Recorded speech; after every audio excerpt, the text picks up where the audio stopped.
welcome back to my channel Fain Maths Classes. So നമ്മുടെ first chapter number സിസ്റ്റത്തിലെ example number 6 and 7 ആണ് ടോംസ് ഇന്ന് discuss ചെയ്യുന്നത്. അപ്പോൾ എൻ്റെ ചാനൽ കാണുന്നവർ സബ്സ്ക്രൈബ് ചെയ്യാനും ലൈക്ക് ചെയ്യാനും കമൻറ്റ് ചെയ്യാനും മാക്സിമം ഷെയർ ചെയ്ത് സപ്പോർട്ട് ചെയ്യാനും മറന്നു പോകരുത്. സോ നമുക്ക് നമ്മുടെ ക്ലാസ് ഇവിടെ സ്റ്റാർട്ട് ചെയ്യാം. സോ നമ്മളോട് ഇപ്പോൾ പറഞ്ഞിരിക്കുന്നത് show that 3.142678 is A rational number. അതായത് ഈ ഒരു നമ്പർ റാഷണൽ നമ്പർ ആണെന്ന് ഷോ ചെയ്യാനാണ് പറഞ്ഞിരിക്കുന്നത്. അല്ലെങ്കിൽ അതർ വേർഡ്സിൽ എങ്ങനെയാണ് പറഞ്ഞിരിക്കുന്നത്? Express 3.142678 in the form P/Q. ഒന്നുകിൽ അപ്പോൾ നമ്മൾ എന്ത് ചെയ്യണമെന്നാണ് ഇവിടെ പറഞ്ഞിരിക്കുന്നത്?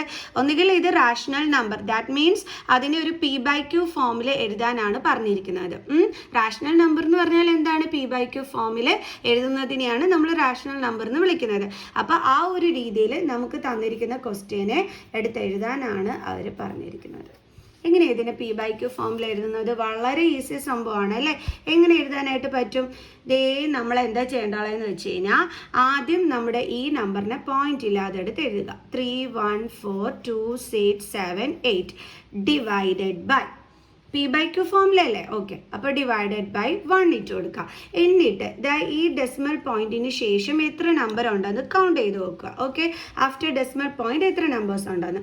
അപ്പോൾ 1 2 3 4 5 6 നമ്പേഴ്സ് ആണ് ഉള്ളത്. അപ്പോൾ നമ്മൾ എന്ത് ചെയ്യുക? ഇവിടെ 6 zeros ഇട്ട് കൊടുക്കുക. 1 2 3 4 5 6 ആയി നമ്മുടെ P/Q ഫോമിൽ. ക്ലിയർ? അപ്പോൾ ഇതാണ് നമ്മുടെ എന്തെന്ന് പറയുന്നത് ആൻസർ എന്ന് പറയുന്നത്. ഇത് കറക്റ്റ് എന്ത് ഫോമിലായി? P/Q ഫോമിൽ തന്നെ നമുക്ക് കിട്ടി. അപ്പോൾ ഇതാണ് നമ്മുടെ ഫൈനൽ ആൻസർ എന്ന് പറയുന്നത്. അപ്പോൾ എങ്ങനെയാണ് എഴുതുന്നതെന്നുള്ളത് മനസ്സിലായല്ലോ.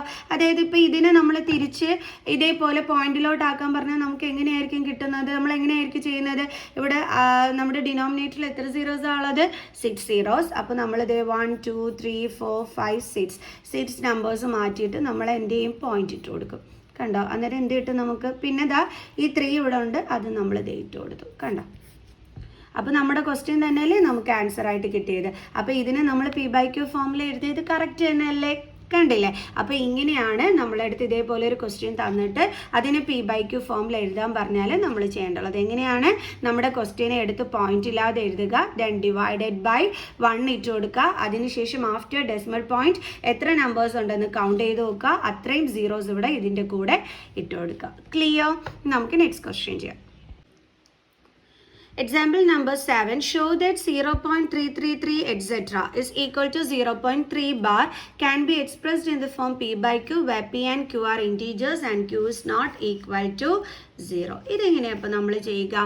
ഇങ്ങനെയുള്ള കേസസിൽ, അതായത് ഇങ്ങനെ കണ്ടിന്യൂ ചെയ്യുന്ന കേസസിൽ നമ്മൾ നേരത്തെ ചെയ്തതുപോലെ നമുക്ക് ചെയ്യാൻ പറ്റത്തില്ല കേട്ടോ. അതായത് ഇവിടെ എന്ന് പറയുന്നത് നമുക്ക് കറക്റ്റായിട്ടുള്ള ഒരു ടെർമിനേറ്റിംഗ് നമ്പറാണ് തന്നിരിക്കുന്നത്. ടെർമിനേറ്റിംഗ് എന്ന് വെച്ച് കഴിഞ്ഞാൽ അതായത് ഒരു പെർഫെക്റ്റ് എൻഡിങ് ഉണ്ട്, ഇങ്ങനെ കണ്ടിന്യൂസ് ആയിട്ട് പോകുന്നില്ല. കറക്റ്റ് ഒരു പെർഫെക്റ്റ് എൻഡിങ് ഉണ്ട്, കണ്ടില്ല? അല്ലാതെ നമുക്ക് കണ്ടിന്യൂ ചെയ്യാനായിട്ട് ഇവിടെ വല്ല കുത്തുകുത്തിട്ട് കാണിച്ചിട്ടുണ്ടോ? ഇല്ല. അപ്പം ഇങ്ങനെ ഒരു പെർഫെക്റ്റ് എൻഡിങ് ഉള്ളതിന് നമുക്ക് ഇതേപോലെ ചെയ്യാൻ പറ്റും. അതേസമയം ഇവിടെ എന്ന് പറയുന്നത് കണ്ടിന്യൂ ചെയ്യുകയാണ്, അതായത് പെർഫെക്റ്റ് എൻഡിങ് ഇല്ല. ഇവിടെ 3 എന്ന് പറയുന്ന നമ്പർ കണ്ടിന്യൂ ചെയ്തുകൊണ്ടിരിക്കുകയാണ്. അപ്പം ഇങ്ങനെയുള്ള കേസസിൽ നമ്മൾ P/Q ഫോമിൽ എഴുതുന്നത് വേറൊരു രീതിയിലാണ്. അതെങ്ങനെയാണെന്ന് മിസ് പഠിപ്പിച്ചു തരാം. ഇതെന്താ ഈ 0.3 ബാർ എന്ന് ഇട്ട് വെച്ചിരിക്കുന്നത്? ഈ 3യുടെ മണ്ടയിൽ ബാർ ഇടുക എന്ന് വെച്ച് കഴിഞ്ഞാൽ ഈ 3 എന്ന് പറയുന്ന നമ്പർ റിപ്പീറ്റ് ചെയ്യുന്നു എന്നാണ് കേട്ടോ അതിൻ്റെ മീനിങ്. Okay, clear? അതാണ് നമ്മളിതാ ഇങ്ങനെ, ഒന്നുകിൽ നമ്മൾ ഇങ്ങനെ എഴുതും അല്ലെങ്കിൽ 3 റിപ്പീറ്റ് ചെയ്യുന്നു എന്ന് കാണിക്കാൻ 3യുടെ മണ്ടയിൽ ബാറിടും. രണ്ടും സെയിം തന്നെയാണ്. അപ്പോൾ അതിനെ എങ്ങനെയാണ് നമുക്ക് P/Q ഫോമിൽ എഴുതുന്നതെന്നുള്ളത് നോക്കാം. 0.3 ബാറിന് ആദ്യം നമുക്ക് തന്നിരിക്കുന്ന ക്വസ്റ്റ്യന് x is equal to 0.333 etcetera എന്ന് എഴുതുക. ഓക്കെ, ഇതെന്തായിട്ട് എടുക്കുക? നമ്മുടെ ഫസ്റ്റ് ഇക്വേഷനായിട്ട് എടുക്കുക. ക്ലിയർ? കാരണം ഇവിടെ 3യുടെ മണ്ടയിലാണ് ബാർ, അപ്പോൾ 3 ആണ് റിപ്പീറ്റ് ചെയ്യുന്നത്, അതുകൊണ്ട് നമ്മളിങ്ങനെ എടുത്ത് എഴുതി. ഇനി നമ്മൾ എന്താ ചെയ്യേണ്ടതെന്ന് അറിയാം. ഇവിടെ എത്ര നമ്പറിൻ്റെ മണ്ടയിലാണ് ബാർ ഇട്ടിരിക്കുന്നത്? ഒരു നമ്പറിൻ്റെ മണ്ടയിൽ ആണല്ലോ. അതിൻ്റെ അർത്ഥം എന്താണ്? ഇവിടെ ഒരു നമ്പർ മാത്രമാണ് റിപ്പീറ്റ് ചെയ്യുന്നതെന്നാണ്. കണ്ടില്ലേ? 3 മാത്രമല്ലേ റിപ്പീറ്റ് ചെയ്യുന്നത്. ഇങ്ങനെ ഒരു നമ്പർ മാത്രമാണ് നമ്മൾ റിപ്പീറ്റ് ചെയ്യുന്നതെങ്കിൽ നമ്മൾ എന്ത് ചെയ്യുക? 10 കൊണ്ട് രണ്ട് സൈഡിലും മൾട്ടിപ്ലൈ ചെയ്യുക. Multiply by 10 on both sides. ഇനിയിപ്പോൾ 2 നമ്പർ റിപ്പീറ്റ് ചെയ്താൽ നമ്മൾ എന്ത് ചെയ്യുമായിരുന്നു, എന്ത് ചൂസ് ചെയ്യുമായിരുന്നു? 100. 3 നമ്പർ ആണെന്നുണ്ടെങ്കിൽ 1000. അതായത് ഇപ്പം 0.363636 ഇങ്ങനെ 2 നമ്പർ വെച്ചിട്ടാണെങ്കിൽ നമ്മൾ 100 കൊണ്ടായിരിക്കും മൾട്ടിപ്ലൈ ചെയ്യുന്നത്. ഓക്കെ, അപ്പോൾ മൾട്ടിപ്ലൈ ചെയ്യുമ്പോൾ ഈ സൈഡും നമ്മൾ ചെയ്യണം. അതായത് LHS സൈഡും അതേപോലെ തന്നെ RHS സൈഡും 10 കൊണ്ട് നമ്മൾ മൾട്ടിപ്ലൈ ചെയ്തിരിക്കണം. അപ്പം എക്സിനെ 10 കൊണ്ട് മൾട്ടിപ്ലൈ ചെയ്യുമ്പോൾ എന്ത് കിട്ടും? 10x ഇസ് ഈക്വൽ ടു, ഇവിടെ 10 കൊണ്ട് മൾട്ടിപ്ലൈ ചെയ്യുക എന്നതിൻ്റെ മീനിങ് ഈ റിപ്പീറ്റ് ചെയ്യുന്ന നമ്പർ ഏതാണോ അതിനെ നമ്മൾ ദേ ഇവിടെ കൊണ്ടുവരിക എന്നുള്ളതാണ്. അതായത് ബിഫോർ ഡെസിമൽ പോയിന്റ് കൊണ്ടുവരിക എന്നുള്ളതാണ്. ഓക്കെ, അപ്പം ഇവിടെ ബിഫോർ ഡെസിമൽ പോയിന്റ് കൊണ്ടുവരുമ്പോൾ ഇവിടെ ആദ്യമേ ആരിവിടെ ഉണ്ട്? 0 ഉണ്ട്. ഈ 0യുടെ അടുത്തോട്ടാണ് നമ്മൾ ആരെ കൊണ്ടുവരേണ്ടുള്ളത്? 3നെ കൊണ്ടുവരേണ്ടുള്ളത്. കണ്ടില്ലേ? എന്നിട്ട് നമ്മൾ എന്ത് ചെയ്യുക? നമ്മുടെ പോയിന്റ് ഇട്ട് കൊടുക്കുക.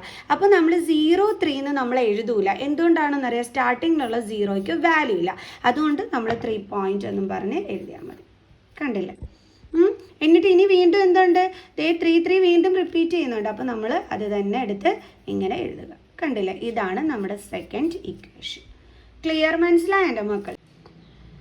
ഇനി എന്താ നെക്സ്റ്റ് സ്റ്റെപ്പിൽ ചെയ്യേണ്ടുള്ളത്? നമ്മൾ സെപ്പറേറ്റ് ചെയ്യണം. സെപ്പറേറ്റ് എന്താണ് നമ്മൾ ചെയ്യേണ്ടുള്ളത്? ഈ ഫസ്റ്റ് ഇക്വേഷന് സെക്കൻഡ് ഇക്വേഷനിൽ നിന്ന് നമ്മൾ എന്ത് ചെയ്യണം? സെപ്പറേറ്റ് ചെയ്യണം. ഓക്കെ, അപ്പോൾ സെപ്പറേറ്റ് ചെയ്യുമ്പോൾ നമ്മൾ LHS സൈഡ് തമ്മിൽ സെപ്പറേറ്റ് ചെയ്യണം, RHS സൈഡ് തമ്മിൽ സെപ്പറേറ്റ് ചെയ്യണം. ഈ രണ്ടാമത്തതിൽ നിന്നും വേണം ഫസ്റ്റ് വൺ സെപ്പറേറ്റ് ചെയ്യാനായിട്ട്. അതായത് ഈ LHS സൈഡ് എന്ന് പറയുമ്പോൾ എന്താ കിടക്കുന്നത്? 10x. അതിൽ നിന്നും നമ്മുടെ ഇതിൻ്റെ ഫസ്റ്റ് ഇക്വേഷനിലെ LHS സൈഡിലുള്ള എക്സിന് മൈനസ് ചെയ്യണം. ഇസ് ഈക്വൽ ടു, അതേപോലെ തന്നെ RHS സൈഡിൽ എന്താ ഉള്ളത്? 3.33 എക്സെട്ര. ഇതിൽ നിന്നും ആരെ നമ്മൾ മൈനസ് ചെയ്യേണ്ടുള്ളത്? 0.333 എക്സെട്ര ആണ്. ഓക്കെ, അപ്പോൾ 10x മൈനസ് എക്സ് എന്ത് കിട്ടും? 9x. കാരണം എക്സിൻ്റെ സൈഡിൽ ഒന്നുമില്ലെങ്കിൽ എന്തുണ്ട്? 1 ഉണ്ട്. അപ്പോൾ 10 minus 1 9. 9x is equal to, ഇനി എന്ത് ചെയ്യണം? ഇത് തമ്മിൽ മൈനസ് ചെയ്യണം. അതായത് 3.33യിൽ നിന്നും 0.333യെ മൈനസ് ചെയ്യണം. അപ്പോൾ 0.3. അപ്പോൾ നമുക്ക് എന്താ കിട്ടിയത്? 3.00. പോയിന്റിന് ശേഷമുള്ള 0യ്ക്ക് വാല്യൂ ഉണ്ടോ? ഇല്ല. അപ്പോൾ എന്ത് മാത്രമേ ഉള്ളൂ ഇനി ഇവിടെ? 3. കണ്ടില്ലേ? Then x is equal to 3. 9 into x ആണ്. ട്രാൻസ്പോസ് ചെയ്യുമ്പോൾ divided by 9 is equal to, ഇത് കട്ട് ചെയ്യുമ്പോൾ നമുക്ക് 1/3 എന്ന് കിട്ടും. അപ്പോൾ എക്സിൻ്റെ വാല്യൂ എന്താണ്? 1/3. കണ്ടില്ലേ? അപ്പോൾ നമ്മളടുത്ത് എന്താണ് പറഞ്ഞിരുന്നത്? ഇതിനെ നമ്മൾ P/Q ഫോമിൽ എഴുതാനാണ് പറഞ്ഞത്. 1 എന്താണ്? Pയുടെ പ്ലേസിലാണ്. അതേപോലെ 3 എന്താണ്? Qൻ്റെ പ്ലേസിലാണ്. നോക്കിയേ, നമ്മൾ P/Q ഫോമിൽ തന്നെയല്ലേ എഴുതിയത്. ഇപ്പോൾ എല്ലാവർക്കും മനസ്സിലായോ എങ്ങനെ ചെയ്യേണ്ടുള്ളതെന്ന്? സോ ഇനിയും ഇതുപോലത്തെ ക്വസ്റ്റ്യൻസുമായിട്ട് കാണുന്നത് വരെ ബൈ ബൈ.